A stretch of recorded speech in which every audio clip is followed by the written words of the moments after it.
পাইছোঁ যে সিদ্ধাৰ্থ শৰ্মা যিজন মূল অভিযুক্ত হিচাপে চিনাক্ত হৈছে জুবিনৰ মেনেজাৰ, সেই সিদ্ধাৰ্থ শৰ্মাৰ ঘৰত ইতিমধ্যে আৰক্ষীয়ে অভিযান চলাইছে, CIDৰ দৰে অভিযান চলাইছে। সিদ্ধাৰ্থ শৰ্মা ক'ত আছে, সিদ্ধাৰ্থ শৰ্মাক বিচাৰি ইতিমধ্যে অভিযান আৰম্ভ কৰিছে।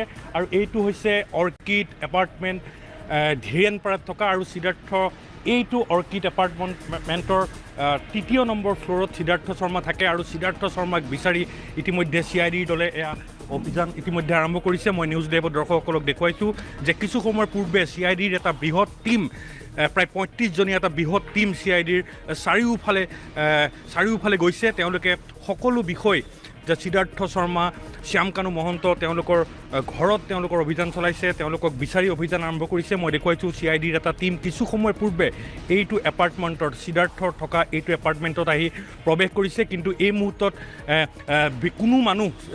কোনো মানুহ তাত নাই।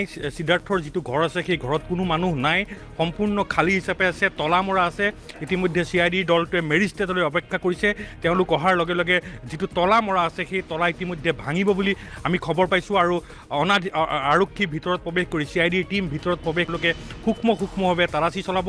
আৰু এটা খবৰ মই জনাইছোঁ যে ইতিমধ্যে এই কথাটো সংবাদ মাধ্যমত প্ৰচাৰিত হৈছে যে সিদ্ধাৰ্থ অতি গোপনে আহি অসমত আত্মগোপন কৰি আছে, আৰু সেই তথ্য আৰক্ষীয়ে এতিয়ালৈকে নিশ্চিত কৰা নাই। কিন্তু আমি যি তথ্য লাভ কৰিছোঁ, সিদ্ধাৰ্থ কেনেবাকৈ অসমতো আহি আত্মগোপন কৰিব পাৰে। অৰ্থাৎ সেইবাবেই গোটেই বিষয়টো তদন্তৰ কাৰণে ইতিমধ্যে এটা বৃহৎ SITৰ টীম গঠন কৰা হৈছে। মুন্না গুপ্তাৰ অধীনত প্ৰায় এটা টীম, 9জনীয়া এটা SITৰ টীম গঠন কৰা হৈছে। সেই SITৰ টীমে কিছু মুহূৰ্তৰ পূৰ্বে CID কাৰ্যালয়ৰ পৰা অভিযান আৰম্ভ কৰিছে। তেওঁলোক বিভিন্ন স্থানলৈ গৈছে, যিসমূহ তথ্য লাভ কৰিছে সকলোতে তেওঁলোকে এনেদৰে অভিযানৰ বাবে আগবাঢ়িছে।